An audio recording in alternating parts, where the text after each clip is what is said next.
What's up guys, Vegas Termite, and today we're going to talk about what's in my camera bag and the gear that I use to make it happen. And by make it happen, I mean basically everything that's on my channel, whether it's music videos, live streams on Twitch, or even running gun vlogging. Most of this equipment I have is versatile. I take it with me everywhere I go. I shove all this in one camera backpack. Except for my light stands, I would have a separate bag for that. But other than that, everything that's in this video, I shove into my camera backpack. Most important thing, number one thing we're going to start with is the camera I use. So here you have it, the Canon EOS R.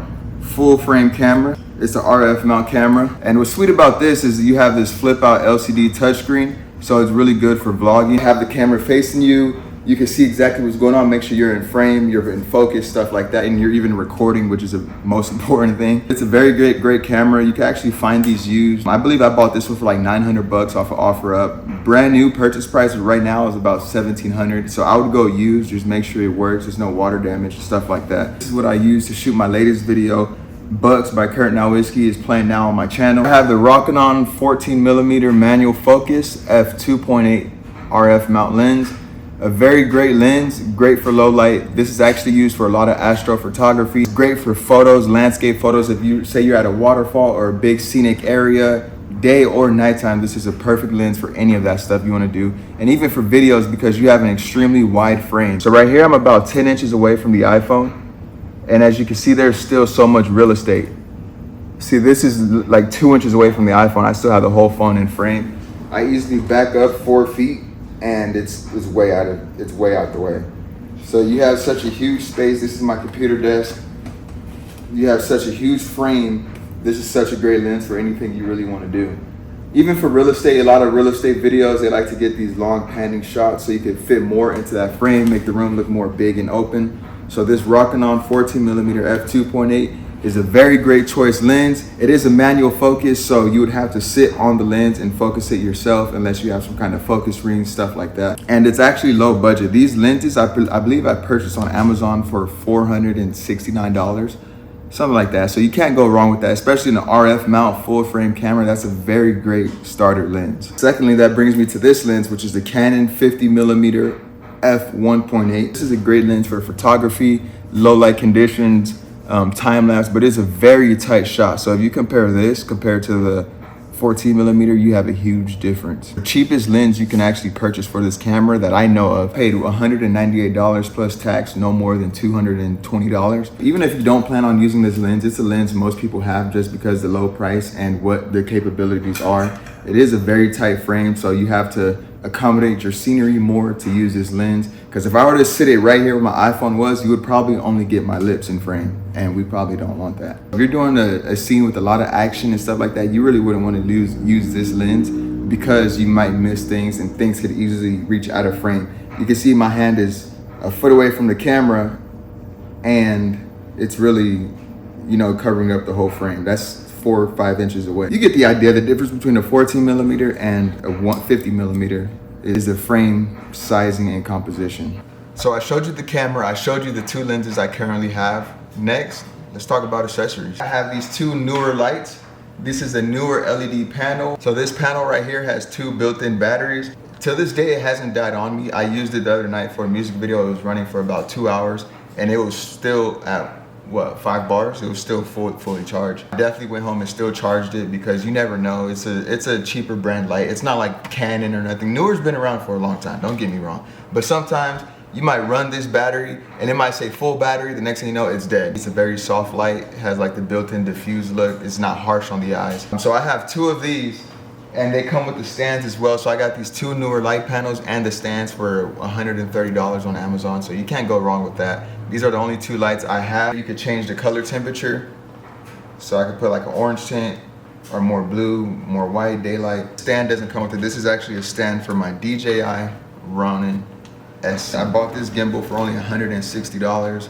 Or no, actually $120. I got this off of Facebook Marketplace.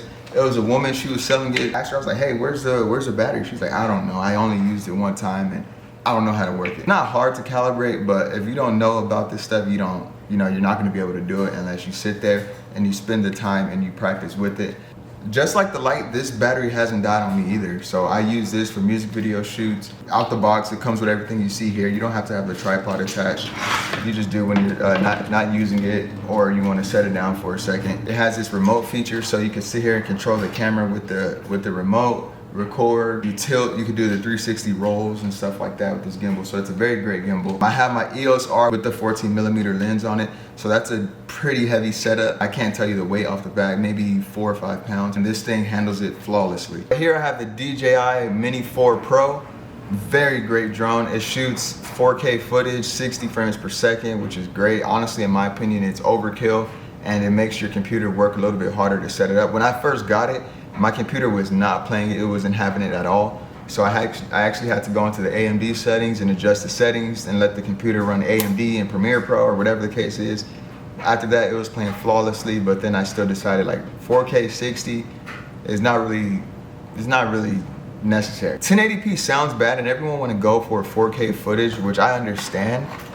But at the end of the day, when you have a good camera, you have a good lens, good lighting, stuff like that, or even just a good frame, 1080p works perfectly fine. I shot my last music video in 1080p, except for a couple shots I shot in 4K, just because I knew I'm gonna wanna scale that up a lot. Like I said, this is the DJI Mini 4 Pro. This thing, I believe it flies a good 3 miles away from you. I have a 256 gigabyte SD card in it.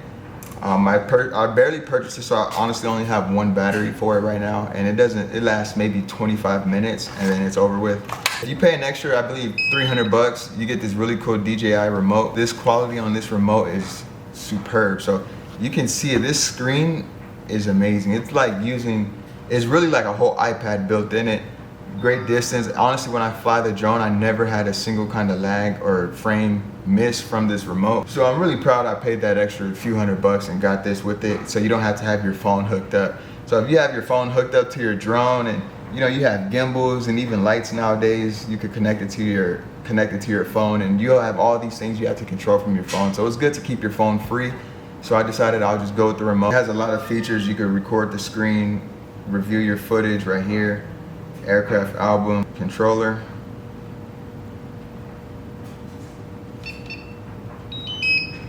Yeah, and it's cool because you actually have like the knobs and everything for the controls, of course, but those are detachable. Screw it on when you're in flight. When you store it in your backpack, clip it right into the back and you're good to go.